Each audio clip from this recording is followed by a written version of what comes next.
80살의 노모가 홀로 된 후 아들 집으로 들어가 살게 되었습니다. 이제는 말년이 좀 편안해지겠거니, 자식에게 의지할 수 있겠거니 생각했죠. 하지만 어느 깊은 밤 아들이 베란다에서 누군가와 통화하는 소리를 듣게 됩니다. 낮게 깔린 목소리로 아들이 말했습니다. 조금만 더 참아. 의사 말이 길어야 반년이래. 그날 밤 노모는 한숨도 자지 못했습니다. 가슴이 칼로 도려내지는 듯 아팠습니다. 마음속으로 최악의 상황을 준비하고 있을 때 상황은 전혀 예상치 못한 방향으로 흘러갔습니다. 그 통화의 진짜 대상은 노모가 아니었거든요. 하지만 그게 정말 단순한 오해였을까요? 노모는 의심하기 시작했습니다. 아들의 관심 속에 숨겨진 또 다른 계산이 느껴졌고, 며느리의 말투와 눈빛도 겉보기처럼 순수하지 않다는 걸 깨달았습니다. 입 밖으로 내지 않았던 말들이 사실은 그들의 행동 속에 훤히 드러나 있었던 겁니다. 노모는 큰 소리로 싸우거나 울부짖지 않았습니다. 대신 아무도 예상하지 못한 길을 선택했습니다. 오늘 우리는 김영자님의 사연 속으로 함께 들어가 보려 합니다. 제 이름은 김영자입니다. 80살이고 경기도 수원 구도심에 있는 낡은 단독주택에서 5년째 혼자 살고 있었습니다. 남편이 세상을 떠난 후 혼자 사는 것도 그리 나쁘지 않았어요. 시끄러울 것 없는 조용한 나날이었죠. 새벽 5시 반이면 일어나 세수를 하고 물을 끓입니다. 나무 창문을 밀어 열고 날이 밝아오는 걸 지켜보다가 근처 절에 가서 기도를 올리고 오는 길에 옆집 박댁하고 실없는 농담 몇 마디 주고받는 게 일상이었죠. 집에 와서 고구마를 넣은 묽은 죽을 끓여 아주 천천히 아침을 먹습니다. 제게는 매달 나오는 연금 120만 원이 있습니다. 먹고 사는데 지장 없고 절에 시주 좀 하고 파스 몇 장 사 붙이기엔 충분한 돈이었죠. 사람을 불러 청소시키는 일 없이 걸레질도 제가 직접 합니다. 1년 365일 설날이나 추석이라 해도 집을 떠나 살 생각은 해본 적이 없었고 아들네 식구에게 얹혀 살 생각은 더더욱 없었습니다. 그런데 그날 오후 전화벨이 울렸습니다. 큰아들 민석이었습니다. 어머니, 저랑 미경이가 상의해봤는데요. 어머니, 더 이상 거기 혼자 계시면 안 되겠어요. 너무 위험해서 저희가 마음이 안 놓여요. 저는 약불에 올려놓은 찌개 냄비를 저으며 수화기를 어깨에 끼고 대답했습니다. 나 혼자서도 괜찮다. 옆집 박댁도 있고 이웃들도 다 아는 사이라 별일 없어. 어머니 올해 80이시잖아요. 아들은 단호했습니다. 만약 넘어지시거나 불이라도 나거나 쓰러지시기라도 하면 저희가 거기까지 가는데 1시간도 더 걸려요. 지병도 있으시잖아요. 혈압 관리도 하셔야 하고요. 저는 아무 말도 하지 않았습니다. 아들의 말이 틀린 건 아니었으니까요. 하지만 그게 동의한다는 뜻은 아니었습니다. 그리고 집에 빈 방도 하나 생겼어요. 지훈이도 이제 학교 생활 안정됐고요. 시끄럽게 할 일 없으니까 올라와서 지내세요. 서로 돌보면서 사는 게 좋잖아요. 마치 회사에서 기획안을 발표하듯 딱딱한 말투였습니다. 여전히 내키지 않았지만 아들은 제가 대꾸할 틈도 주지 않고 말을 이었습니다. 다음 주에 휴가 낼게요. 금요일에 모시러 갈 테니까 짐 챙겨두세요. 전화가 끊겼습니다. 냄비 속 찌개가 보글보글 끓어오르는 걸 보고 있는데 가슴 한 구석이 서늘하게 식어버린 기분이었습니다. 남편이 떠날 때 제게 말했었죠. 영자야, 혼자서도 단단하게 살아야 해? 저는 그 말대로 5년을 단단하게 살았습니다. 그런데 왜 갑자기 그게 안 된다는 걸까요? 일주일 뒤 민석이와 며느리 미경이가 왔습니다. 말쑥하게 차려입은 그들은 저를 서울로 데려가기 위해 왔다고 했지요. 민석이는 집에 들어서자마자 낡은 나무 창틀과 등나무 의자를 훑어보더니 입가를 실룩거렸습니다. 어머니, 여기 공기가 너무 안 좋아요. 눅눅하고 쾌쾌하고 저는 아무 대꾸 없이 옷가지, 몇 벌과 통장 신분증, 그리고 남편의 흑백 사진이 든 액자를 챙겼습니다. 옆집 박대기 대문 앞에 서서 물었습니다. 정말 서울로 올라가시는 거예요? 그럼 이 집은 어떡하고요? 제가 대답했습니다. 집은 안 팔아요. 조상님들 위패도 그대로 뒀고요. 박댁 미안하지만 가끔 향이나 하나 피워줘요. 그려요. 박택은 고개를 끄덕이며 말했습니다. 꼭 돌아와요. 여기가 진짜 댁집이잖아요. 저는 고개를 끄덕였지만 확답은 하지 못했습니다. 짐이라곤 작은 가방 2개뿐이었습니다. 민석이가 짐을 들고 차로 향했고 저는 대문 앞에서 칠이 벗겨진 낡은 문짝을 한참 바라보았습니다. 갑자기 눈앞이 흐려져 잘 보이지 않더군요. 서울집은 서초구에 있는 고층 아파트였습니다. 15층 문을 열자마자 하얗게 빛나는 대리석 바닥이 보였습니다. 거실은 잡동사니 하나 없이 깔끔했습니다. 현관에 들어서는데 신발장에 제 슬리퍼 놓을 자리가 없었습니다. 민석이가 급하게 낡은 파란색 천 슬리퍼를 꺼내주며 말했습니다. 어머니, 일단 이거 신으세요. 발을 넣어보니 뒤꿈치가 헐거웠습니다. 작은 방을 정리했어요. 혼자 지내시기 딱 좋을 거예요. 조용하고요. 아들을 따라 들어간 방은 원래 창고로 쓰던 방이었습니다. 물건을 좀 치우긴 했지만 벽 한쪽엔 손자 지훈이의 낡은 문제집들과 고장난 선풍기가 그대로 있었습니다. 방은 북향이었고 창문은 불투명 유리라 빛이 잘 들지 않아 어두웠습니다.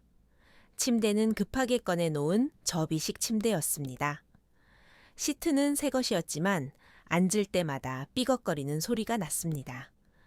마치 이 침대는 잠시 빌린 것이라고 경고하는 소리 같았죠. 저는 아무 말 없이 옷을 걸고 남편의 흑백 사진을 탁자 구석에 놓았습니다. 저녁상은 삼첩반상이었습니다. 며느리 미경이의 음식 솜씨는 나쁘지 않았지만 간이 너무 심심했습니다. 2 숟가락 뜨고 젓가락을 내려놓았는데 배는 여전히 고팠습니다. 식탁 위에는 대화가 별로 없었습니다. 미경이가 국 더 드릴까요? 물으면 저는 아니라고 했고 민석이가 방은 괜찮냐고 물으면 그저 괜찮다고만 했습니다. 손자 지훈이는 고개를 푹 숙인 채 밥만 먹었습니다. 가끔 저를 힐끔거렸지만 말은 걸지 않았습니다. 식사 후 설거지를 하려고 일어서자 미경이가 황급히 말했습니다. 어머니 앉아 계세요. 제가 해요, 제가. 저는 고개를 끄덕이고 방으로 물러나 문을 살며시 닫았습니다. 방 안은 어두웠습니다. 묵은 창고 냄새가 났습니다. 처음엔 참았는데 나중엔 목이 칼칼해서 창문을 조금 열었더니 아랫집에서 올라오는 담배 냄새가 바람을 타고 들어왔습니다. 저는 천장을 올려다보며 고향집 마당의 감나무에 새순이 돋았을지 궁금했습니다. 그 나무는 제 남편보다 더 오래 살았고 저보다 더 믿음직스러웠죠. 저는 늙는 게 두려운 게 아니었습니다. 남들이 저를 늙은이로 취급하며 제 남은 날들을 마음대로 결정해버리는 게 두려웠습니다. 몸을 뒤척이며 눈을 감았습니다. 방은 너무나도 조용했습니다. 풀벌레 소리도 낡은 괴종시계 소리도 남편이 일을 가는 소리도 없었습니다. 그저 정막뿐이었습니다. 앞으로 무슨 일이 일어날지 알 수 없었지만 그날 밤 저는 잠을 설쳤습니다. 아들 집에 들어온 뒤로 하루하루가 더 조심스러워졌습니다. 숨소리조차 작게 내야 할 것 같았습니다. 아침 시간 주방은 이미 제 공간이 아니었습니다. 미경이는 일찍 일어나 지훈이 도시락을 싸느라 분주했고 제가 주방에 얼씬거리는 걸 좋아하지 않았습니다. 그저 식탁에 앉아 우유나 마시게 했고 가끔 과일이나 깎아주며 웃는 얼굴로 말했습니다. 어머니 그냥 앉아 계세요. 어머니가 하시면 제가 불편해요. 점심은 남은 반찬을 전자레인지에 데워 혼자 해결했고 저녁에는 온 식구가 모여 후다닥 밥을 먹었습니다. 그들이 나누는 대화는 제가 끼어들 수 없는 주제였습니다. 주식 투자 부동산 시세, 누가 또 분양권을 샀다더라 하는 이야기들. 손자 지훈이는 밥만 먹고 방으로 들어가 버렸습니다. 도대체 나는 이 집에서 무엇일까? 가족인가 노인인가 아니면 버릴 수 없어 잠시 보관 중인 물건인가 몇 번이고 민석이에게 묻고 싶었습니다. 고향집 가스밸브는 잘 잠갔는지 감나무의 감은 열렸는지 내가 끓여주던 된장국 맛을 기억하는지 하지만 묻지 못했습니다. 아들은 늘 출근하느라 바빴고 스마트폰을 보며 빵을 우겨 넣느라 제 말에는 건성으로 대답할 뿐이었습니다. 어머니 나중에요. 저 늦었어요. 그런 날들이 2주나 계속되었습니다. 그날 밤 저는 깊이 잠들지 못했습니다. 꿈속에서 고향집 부엌에 서서 국을 끓이는데 아무리 저어도 국이 끓지 않는 꿈을 꾸었습니다. 남편이 들어와 말했습니다. 영자야, 누군가 너를 계산하고 있다. 놀라서 깨어보니 새벽 3시 7분이었습니다. 집안은 너무 조용해서 냉장고 돌아가는 소리가 덩 천둥처럼 크게 들렸습니다. 목이 말라 물이나 한 잔 마시려고 거실로 나갔습니다. 그때 베란다 쪽에서 소리가 들렸습니다. 문이 꽉 닫히지 않아 틈새로 불빛이 새어나왔고 민석이가 낮게 통화하는 소리가 들렸습니다. 알았어. 조금만 더 참아. 2, 3말이 길어야 반년이래. 에이, 그래. 나도 신경 쓰고 있어. 어머니 가지고 계신 것들 꽤 값나가는 게 있을 거야. 돌아가시면 자연스럽게 우리께 되는 거니까. 저는 그 자리에 얼어붙었습니다. 그 말들이 바늘처럼 귓속을 파고들어 심장에 박혔습니다. 벽 뒤에 숨어 숨조차 크게 쉬지 못했습니다. 손에 쥐고 있던 유리컵이 미끄러질 뻔해 얼른 두 손으로 감싸 쥐었습니다. 식은땀이 흘렀습니다. 상대가 누구인지는 모르겠지만 말하는 사람은 너무나 익숙한 내 아들이었습니다. 내가 가장 믿었던 가족. 지금 억지로 달라고 하면 의심하실 거야. 어차피 연세도 많으시고 의사도 오래 못 버틴다고 했으니까. 아들은 계속 통화 중이었지만 저는 더 이상 들을 수가 없었습니다. 뒷걸음질 쳐서 방으로 돌아왔습니다. 문을 닫으면 소리가 날까봐 닫지도 못하고 침대 모서리에 주저앉았습니다. 다리가 후들거리고 눈앞이 캄캄했습니다. 그들의 눈에 나는 이미 죽은 사람이구나. 나를 돌보는 게 아니라 내가 죽기를 기다리고 있었구나. 내가 눈을 감고 내 폐물과 얼마 안 되는 돈과 집이 자기들 차지가 될 날만을 기다리는구나. 제 쭈글쭈글한 손을 내려다 보았습니다. 30년을 빨래하고 수천 번 밥을 짓고 아들의 학비와 대출금을 갚아준 손이었습니다. 그런데 이제 이 손은 그들 눈에 그저 남겨질 유산으로만 보이는 모양입니다. 의문이 풀렸습니다. 왜 민석이가 그렇게 나를 데려오려 했는지, 왜 집에 들어오자마자 고향집 처분 계획을 물었는지, 왜 며느리가 틈만 나면 어머니 그 팔찌 참 곱네요. 옥인가요? 하고 물었는지, 관심인 줄 알았는데 그 모든 말이 칼날이었습니다. 그날 밤 저는 뜬 눈으로 밤을 지새웠습니다. 어둠 속에서 한 가지 생각만 맴돌았습니다. 나의 손에 남은 것들을 그들이 자연스럽게 가져가게 둘 것인가 아니면 숨겨야 할 것인가.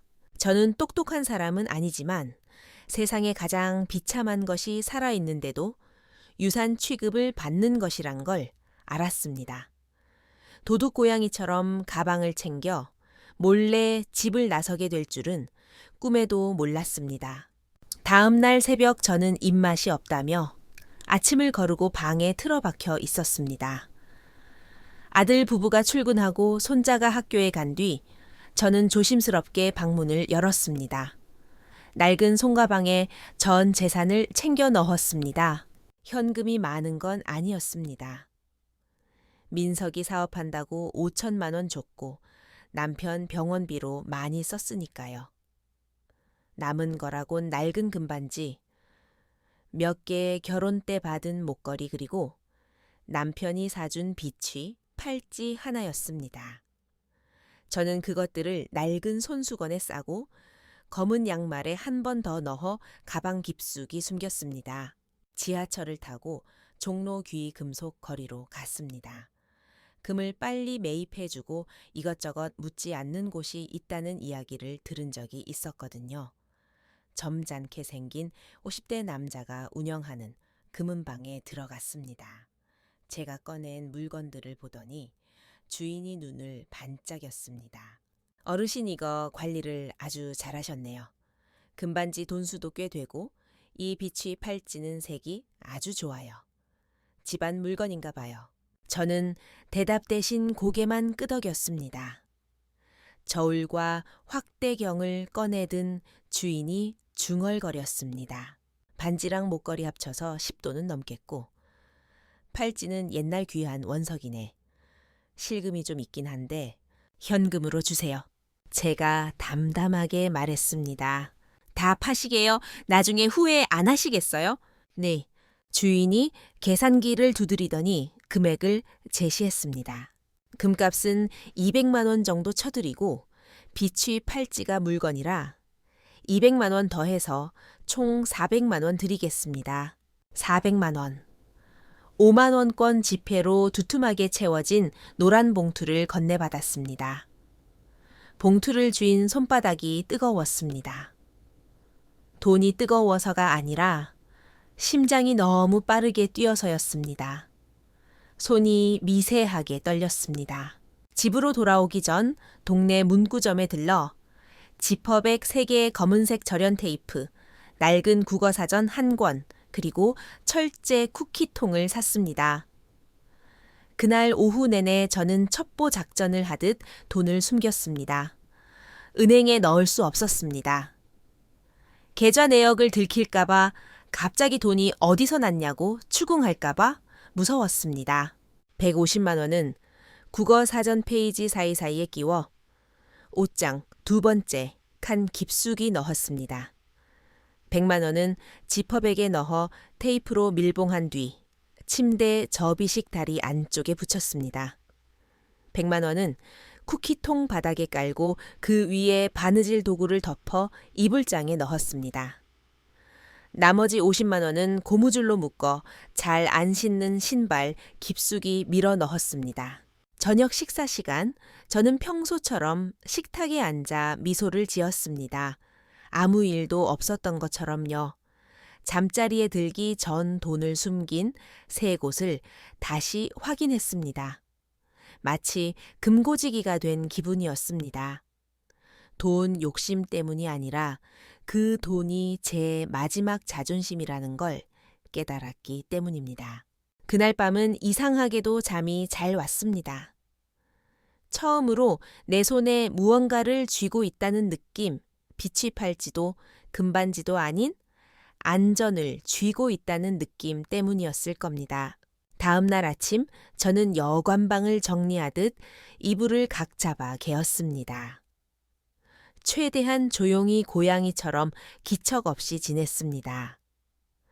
아침 식사 때 미경이가 토스트를 굽다 말고 저를 쳐다보며 물었습니다.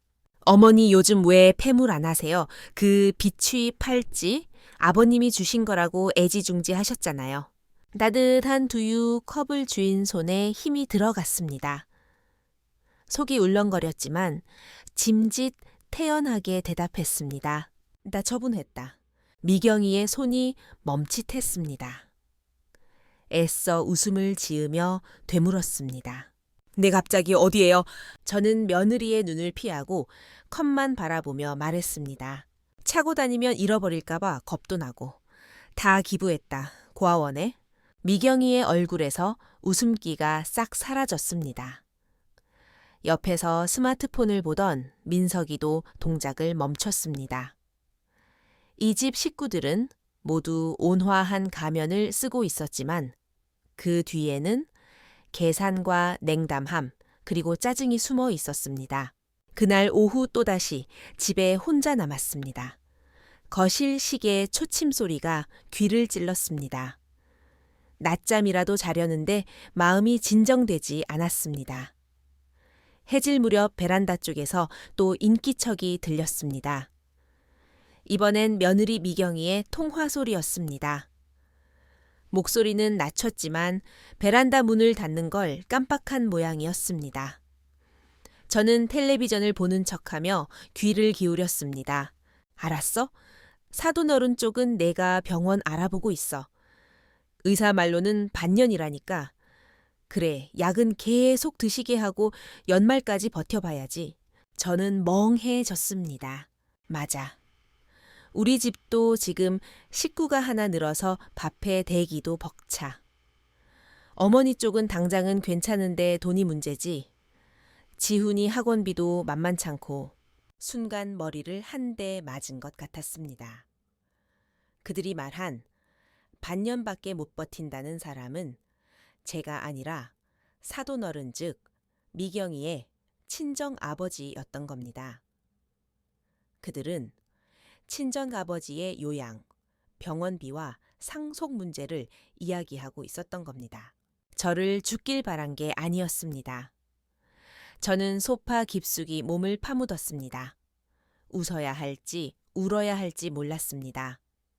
오해였구나. 하지만 안도감보다는 허무함이 밀려왔습니다. 그럼 나는 이 집에서 어떤 존재인가? 그 통화에서 저에 대한 언급은 딱 한마디였습니다. 식구가 하나 늘어서 벅차다. 돈이 문제다. 그들은 제가 죽기를 기다리는 건 아니었지만 제가 살아있는 것 자체를 달가워하지 않았습니다. 저는 그저 참아줘야 하는 존재. 돈 드는 짐일 뿐이었습니다. 지난 몇 주간의 생활이 스쳐 지나갔습니다. 아무도 내 말에 귀 기울이지 않았고 뭘 먹고 싶은지 춥지는 않은지 묻지 않았습니다. 그저 넘어지지 말고 아프지 말고 시끄럽게 하지 말고 조용히 있어 주기만을 바랐던 겁니다. 차라리 나를 죽일 듯 미워했다면 덜 비참했을까요? 투명 인간 취급을 당하며 인내의 대상이 된다는 건 더 견디기 힘든 모욕이었습니다. 저는 결심했습니다. 숨 쉴 구멍을 찾아야겠다고. 다음 날 저는 지하철을 타고 서울 근교 북한산 자락에 있는 실버타운 노인복지주택 상담센터를 찾아갔습니다. 그곳엔 주간 보호센터도 있고 식당도 있고 산이 보이는 원룸형 주거 시설도 있었습니다. 상담 창구에서 서류를 작성하고 입주 대기 명단에 이름을 올렸습니다. 햇살이 좋은 날이었습니다. 뺨에 닿는 바람이 처음으로 차갑지 않게 느껴졌습니다. 센터 앞 벤치에 앉아 나무 그림자를 바라보며 생각했습니다. 나는 죽는 게 두려운 게 아니다. 죽기 전까지 짐짝 취급받으며 사는 게 두려운 것이다. 집에 돌아올 때 제 손에는 입주 신청서가 들려 있었습니다. 저는 그것을 곱게 접어 국어사전 맨 뒷장에 숨겨둔 돈과 함께 끼워두었습니다. 저를 위한 탈출구를 마련해둔 셈이죠. 이틀 뒤 저는 실버타운에 전화를 걸어 빈방이 있는지 확인했습니다. 직원은 친절한 목소리로 말했습니다. 마침 자리가 하나 났어요. 한 달 체험 입주도 가능합니다. 월 150만 원인데 식사 다 포함되고요. 간호사도 상주합니다. 제 연금에 숨겨둔 돈을 조금 보태면 충분했습니다. 전화를 끊자 마음이 차분해졌습니다. 3일 뒤 저녁 식사 자리, 저는 숟가락을 내려놓으며 담담하게 말했습니다. 나 이번 달 말에 나갈 거다. 젓가락질 소리가 뚝 끊겼습니다. 민석이가 씹던 것을 멈추고 인상을 찌푸렸습니다. 어머니, 농담이시죠? 어디로 가신다는 거예요? 북한산 쪽에 실버타운이 있더라. 지난주에 가봤는데 환경이 괜찮아. 거기 가서 살아보련다. 미경이가 억지 미소를 지으며 말했습니다. 어머니, 갑자기 왜 그러세요? 저희가 뭐 불편하게 해드렸어요? 아니다. 너희는 잘했다. 저는 높지도 낮지도 않은 톤으로 말했습니다. 그냥 내가 남의 집에 사는 게 불편해서 그렇다. 부부가 눈을 마주쳤습니다. 민석이가 젓가락을 탁 내려놓으며 짜증 섞인 목소리로 말했습니다. 어머니, 여기가 남의 집이에요? 우리 집이잖아요. 저는 아들을 똑바로 쳐다보았습니다. 그래, 너희 집이지. 근데 난 여기서 지나가는 손님 같구나. 아들의 얼굴이 붉어졌습니다. 지금 우리 원망하시는 거예요. 혼자 사시는 게 얼마나 위험한데. 다 어머니 위해서 이러는 거잖아요. 알지 나를 위해서라는 거? 제가 조용히 말했습니다. 하지만 나를 위한다고 해서 내가 뭘 원하는지 다 아는 건 아니잖니? 공기가 무거워졌습니다. 텔레비전 뉴스 소리가 유난히 크게 들렸습니다. 미경이가 화제를 돌리며 웃었습니다. 어머니, 그럼 폐물판 돈이랑 통장은요 가지고 가실 거예요. 여기 두시는 게 안전하지 않겠어요. 가슴이 철렁했지만 내색하지 않았습니다. 그거 다 썼다. 남은 돈도 기부하고 통장엔 이제 연금 들어올 거밖에 없다. 미경이의 눈가가 파르르 떨렸습니다. 이렇게 빈털터리로 나갈 줄은 몰랐다는 표정이었습니다. 민석이가 잠시 침묵하더니 말했습니다. 어머니 너무 성급하게 결정하지 마세요. 남들이 욕해요. 욕 평생 남의 눈치만 보고 살았다. 이제 내 식대로 좀 살아보자. 저녁 식사는 침묵 속에 끝났습니다. 이사하는 날. 미경이는 제 옷을 짐 가방에 넣으며 말했습니다. 어머니 지내시다가 불편하면 언제든 오세요. 비밀번호 아시죠? 그 말에 일말의 진심과 함께 안도의 한숨이 섞여 있다는 걸 느꼈습니다. 민석이는 배웅도 하지 않고 출근하면서 한마디 툭 던졌습니다. 거기 이상하면 바로 전화하세요. 고집 부리지 마시고요. 저는 대답하지 않았습니다. 택시가 출발할 때 저는 뒤돌아 그 높디 높은 아파트를 올려다보았습니다. 유리창에 햇빛이 반사되어 눈이 부셨습니다. 저곳은 집이 아니었습니다. 그저 숨막히게 깨끗하고 조용한 감옥 같은 공간이었습니다. 실버타운에 도착한 날은 유난히 날씨가 좋았습니다. 하얀 저층 건물에 잘 가꿔진 정원이 있었고 엘리베이터도 갖춰져 있었습니다. 배정받은 방은 남향이었습니다. 커다란 창으로 햇살이 쏟아져 들어왔고 침대 머리맡엔 작은 협탁이 창겐 꽃이 핀 제라늄 화분이 놓여 있었습니다. 퀴퀴한 냄새도 없었고 잡동사니도 없었습니다. 무엇보다 제가 밥을 몇 번 먹는지 화장실을 몇 번 가는지 감시하는 눈길이 없었습니다. 저는 방문 앞에 서서 한참을 움직이지 못했습니다. 드디어 내가 결정한 나의 공간에 발을 디딘 기분이었습니다. 저녁 식사 때 저는 구석자리에 앉았습니다. 제 옆에 두 노인이 앉았습니다. 한 명은 우체국 국장으로 은퇴했다는 최영감님. 또 한 명은 시장에서 떡 장사를 했다는 이 여사님이었습니다. 최영감님이 쩌렁쩌렁한 목소리로 말을 걸었습니다. 새로 왔수 나도 온 지 한 달 됐는데 살만해요. 가끔 좀 시끄러워서 그렇지 집구석 눈치 보는 것보단 100배 낫지. 이 여사님도 웃으며 거들었습니다. 어이쿠 영감님 또 시작이네. 자매님 환영해요. 나중에 우리랑 유치놀이도 하고 그래요. 그들의 웃음은 접대용 미소가 아니었습니다. 산전수전 다 겪은 사람들끼리 나누는 헐렁하지만 따뜻한 연대감이 느껴졌습니다. 그날 밤 저는 창문을 열어두고 잤습니다. 밖에서 누군가 장기 두는 소리 주방에서 달그락거리는 소리가 들렸습니다. 공기 중에 옅은 풀 냄새가 났습니다. 잠이 오지 않았습니다. 불안해서가 아니라 마음이 너무 평온해서 잠들기가 아까웠기 때문입니다. 80살에 내 인생을 다시 선택할 기회가 올 줄은 몰랐습니다. 실버타운에서의 한 달은 평화로웠습니다. 아침에 눈 뜨는 게 두렵지 않았습니다. 정원을 산책하고 도서관에서 옛날 소설책을 읽고 저녁엔 이 여사님과 수다를 떨었습니다. 이곳 시간은 느리게 흘렀습니다. 하지만 제 몸의 시간은 기다려주지 않았습니다. 어느 날 아침 정원을 산책하다가 갑자기 눈앞이 캄캄해지더니 귀에서 윙 하는 소리가 났습니다. 다리에 힘이 풀려 주저앉으려는 찰나 초의 영감님이 저를 부축했습니다. 어이쿠 김 여사 정신 차려요. 여기 사람 살려. 그 뒤로는 구급차 사이렌 소리 다급한 외침들이 뒤섞여 희미하게 기억날 뿐입니다. 병원 침대에서 눈을 떴을 때 아들 민석이의 목소리가 들렸습니다.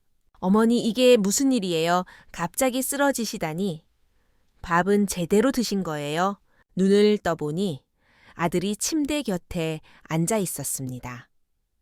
걱정스러운 표정이었지만 저는 힘이 없어 고개만 끄덕였습니다. 의사가 와서 검진 결과를 말해줬습니다. 뇌에 미세한 혈관종이 있는데 노인성이라 당장 수술은 필요 없지만 뇌출혈 위험이 있으니 절대 안정을 취하고 추적 관찰해야 한다고 했습니다. 의사가 나가자 민석이가 조심스럽게 말을 꺼냈습니다. 어머니 이참에 다시 집으로 들어오시는 게 어때요? 저희가 돌봐드리는 게 낫죠. 저는 고개를 저었습니다. 여기가 편하다. 간호사들도 잘해주고. 아들은 잠시 망설이더니 본론을 꺼냈습니다. 그런데 어머니 수원에 있는 그 집 말이에요. 박댁도 이사 갔다고 하던데 집 그냥 비워두실 거예요. 저는 눈을 감았습니다. 올 것이 왔구나. 집은 그냥 둬라. 내가 가지고 있을 거다. 아니 그냥 두면 집 망가지잖아요. 새도 잘 안 나갈 텐데. 요즘 그쪽 재개발 얘기도 있고 해서 지금 팔거나 담보로 잡으면 꽤 받을 수 있거든요. 아들은 마치 저를 위해 하는 말인 양 부드럽게 웃으며 말했습니다. 제가 억지로 그러라는 건 아니고요. 어머니 병원비도 그렇고 나중에 요양원 가시려면 돈도 필요하잖아요. 혹시 현금 부족하시면 제가 법무사 불러서 처리해 드릴 수 있어요. 그는 저를 걱정하는 척했지만 말 한마디 한마디에 돈 냄새가 났습니다. 저는 이불을 턱 밑까지 끌어올리며 말했습니다. 걱정 마라. 내가 알아서 한다. 아들은 2시간 정도 머물다 갔습니다. 그가 나갈 때 했던 말이 귓가에 맴돌았습니다. 어머니 무슨 일 있으면 꼭 말씀하세요. 제가 아들이잖아요. 아들이라는 이름. 그것이 이익과 섞이면 얼마나 무서운 무기가 되는지 저는 뼈저리게 느끼고 있었습니다. 그날 밤 병실에 혼자 누워 생각했습니다. 효도라는 게 이렇게 피곤한 거래였던가. 퇴원해서 실버타운으로 돌아온 뒤 저는 더 이상 미룰 수 없다는 걸 알았습니다.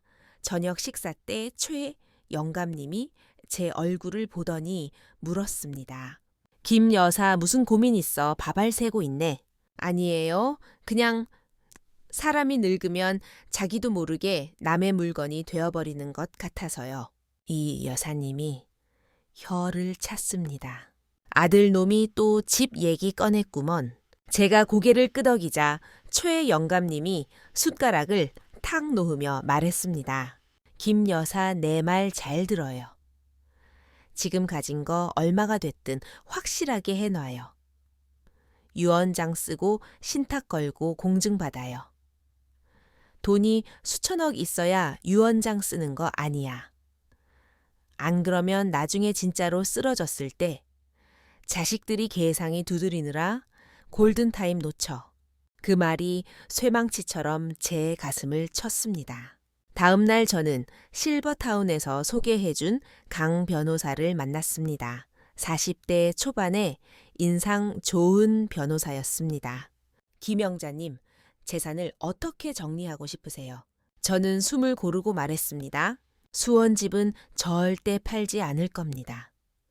내가 죽을 때까지 내 명의로 둘 거예요.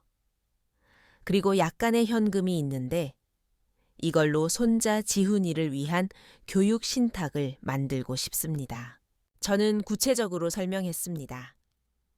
지훈이가 성인이 될 때까지 부모가 건드리지 못하도록 오직 학비나 유학비로만 쓸 수 있도록 아드님과 며느님께는요. 이미 줄 만큼 줬습니다. 더는 없습니다. 강 변호사는 꼼꼼하게 받아 적었습니다. 유언장 내용은 이랬습니다. 부동산은 본인 사망 시까지 소유하며 사망 후에는 신탁 관리하되 10년 내 처분 금지.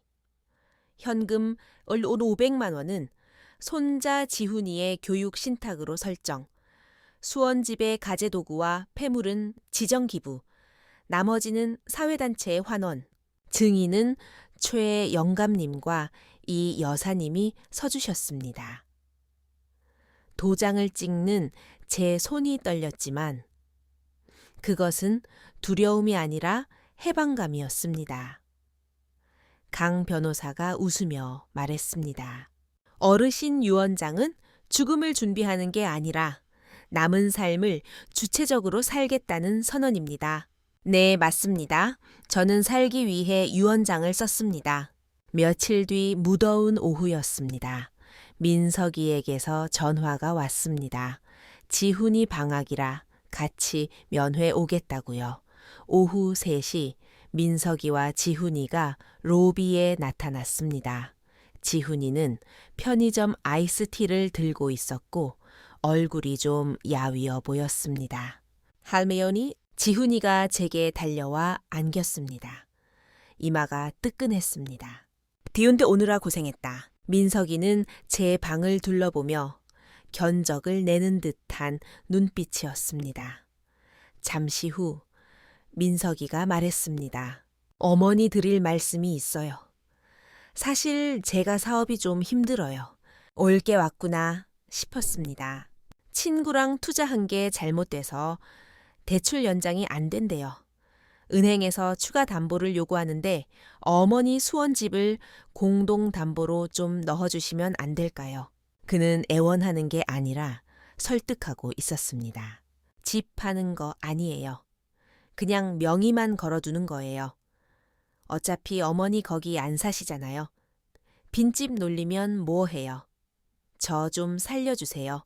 제가 아무 말도 안 하자 그의 목소리가 커졌습니다. 어머니 진짜 저 길바닥에 나앉는 꼴 보고 싶으세요? 미경이랑 지훈이랑 다 같이 망한다고요. 저는 천천히 입을 열었습니다.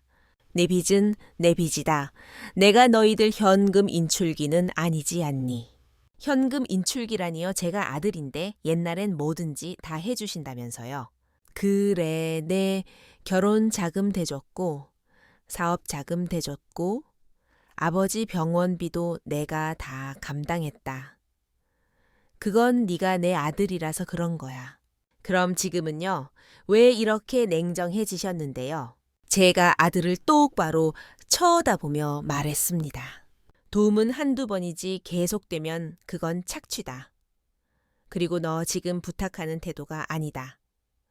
맡겨놓은 돈 내놓으라는 것 같구나. 민석이의 얼굴이 불그락푸르락해졌습니다.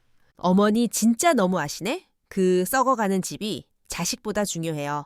그래, 중요하다. 그 집은 내 자존심이고 내 노후다. 내 집, 내 돈, 내 의지는 내가 결정한다. 더 이상 알아서 희생해주는 엄마는 없다. 민석이는 씩씩거리며 로비 밖으로 나가버렸습니다. 지훈이가 안절부절 못하며 서 있었습니다. 저는 지훈이의 등을 토닥였습니다. 괜찮다, 할머니 괜찮아. 그날 이후 민석이와는 연락이 끊겼습니다. 저는 평온한 일상을 되찾았습니다. 하지만 가끔 밤에 깨면 지훈이가 걱정되었습니다. 아이가 점점 말이 없어지고 어두워지는 것 같았거든요. 그러던 어느 날 저녁 식사 도중 다시 현기증이 찾아왔습니다. 이번엔 더 심했습니다. 의식이 흐릿해지는 와중에 누군가 제 이름을 부르는 소리가 들렸고 저는 병원으로 실려갔습니다. 뇌혈관종이 커져서 신경을 누르고 있다는 진단이었습니다. 입원실에 누워 링거를 맞고 있는데 새벽 2시쯤 꿈을 꾸었습니다. 고향집 부엌이었습니다. 남편이 낡은 체크문에 셔츠를 입고 서 있었습니다. 제가 꿰매준 단추가 달린 그 옷이었죠. 남편을 보자마자 눈물이 터졌습니다. 영감나 데리러 왔수? 나 이제 가는 거요.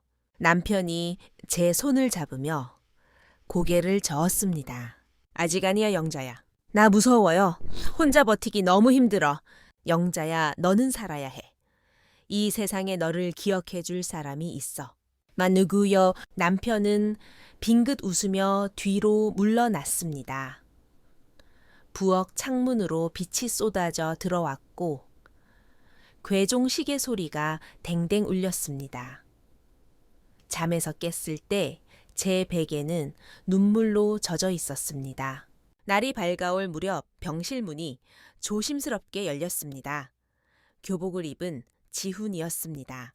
할메오니, 지훈아 학교는 어쩌고? 지훈이는 가방에서 작은 케이크 상자를 꺼냈습니다. 할머니 오늘 생신이잖아요? 아, 오늘이 음력 7월 15일 백중날이자 제 생일이었습니다. 저조차 잊고 있었던 날을 손자가 기억하고 찾아온 것입니다. 아빠, 엄마 몰래 왔어요. 이거 지훈이가 내민 건 스케치북 한 장과 편지였습니다. 그림에는 고향 집 마당의 감나무와 그 아래서 꽃을 심는 제 모습이 그려져 있었습니다. 서툰 솜씨지만 정성이 가득했습니다. 편지에는 이렇게 적혀 있었습니다. 할머니 생신 축하드려요. 아빠, 엄마가 할머니 얘기 못하게 하지만 저는 할머니가 보고 싶어요.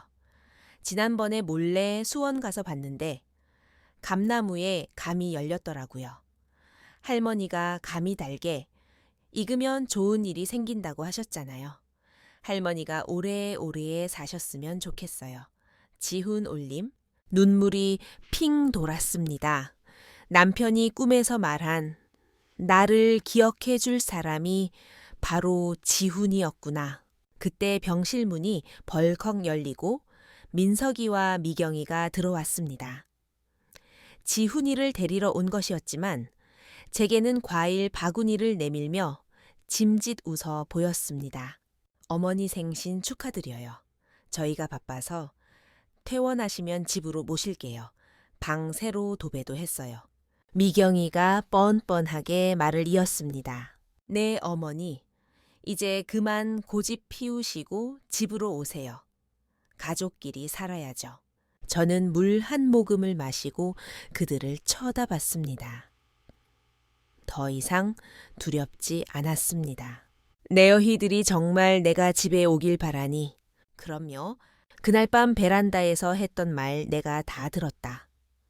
의사가 반년밖에 못 산다고 했다며 내 재산 자연스럽게 너희 거 될 거라고 했던 말. 순간 병실에 정적이 흘렀습니다. 미경이의 얼굴이 백지장처럼 하얗게 질렸고 민석이는 입을 뻐끔거렸습니다. 어머니 그게 무슨... 변명하지 마라.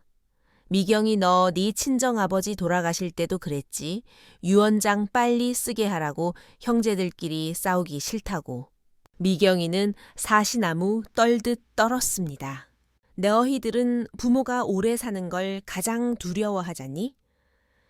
아이 앞에서 부끄럽지도 않냐? 지훈이가 다 보고 있다. 저는 창밖을 보며 단호하게 말했습니다. 나는 너희 집으로 안 간다. 내 집은 내가 정한다. 유언장은 이미 공증까지 마쳤다. 내 재산 너희한테 한 푼도 안 간다. 지훈이 목만 따로 챙겨뒀으니 그리 알아라. 민석이가 소리쳤습니다. 어머니 진짜 자식하고 연 끊으실 거예요. 연은 너희가 먼저 끊었다. 계산기 두드리는 순간부터. 나가라. 내 병실에서 나가. 두 사람은 도망치듯 병실을 빠져나갔습니다. 지훈이가 울먹이며 제 손을 잡았습니다. 할머니, 지훈아 넌 저렇게 살지 마라. 할머니가 널 지켜줄게. 저는 건강을 회복했습니다. 실버타운으로 돌아온 저는 예전보다 더 활기차게 지냅니다. 감나무 화분을 베란다에 들여 놓았습니다. 어느 맑은 주말, 지훈이와 함께 수원 고향집 근처 절을 찾았습니다.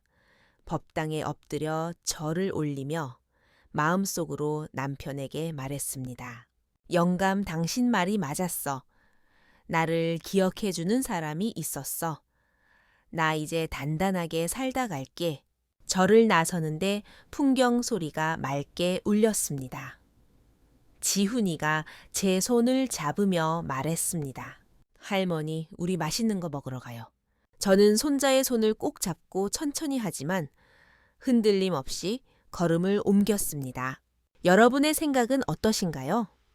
80살의 노모가 자식의 계산적인 태도에 맞서 자신의 삶을 되찾는 과정, 너무 냉정하다고 생각하시나요? 아니면 현명한 선택이라고 생각하시나요?